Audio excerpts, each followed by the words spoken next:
আগামী নির্বাচনে তরুণদের অগ্রাধিকার দেওয়ার আহ্বান জানিয়েছেন গণ অধিকার পরিষদের সভাপতি নুরুল হক নূর। বিকেলে ডাকসুর সামনে এক প্রতিবাদ সমাবেশে তিনি আহ্বান জানান।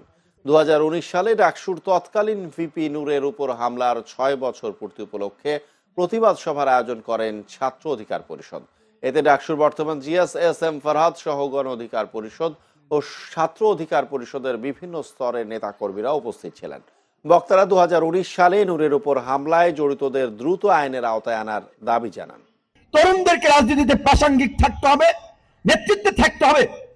আগামী যে জাতীয় সংসদ নির্বাচন হচ্ছে, অবশ্যই আমি মনে করি এই ঐতিহাসিক পার্লামেন্ট, যেই পার্লামেন্টে জুলাইয়ের আকাঙ্ক্ষার ভিত্তিতে জুলাই জাতীয় সনদ নিয়ে আলোচনা হবে, ওই সনদ বাস্তবায়নের মাধ্যমে নতুন বাংলাদেশের যাত্রা হবে। এই সংসদে এই গণ অভ্যুত্থানের তরুণদেরকে প্রতিনিধিত্ব করতে হবে।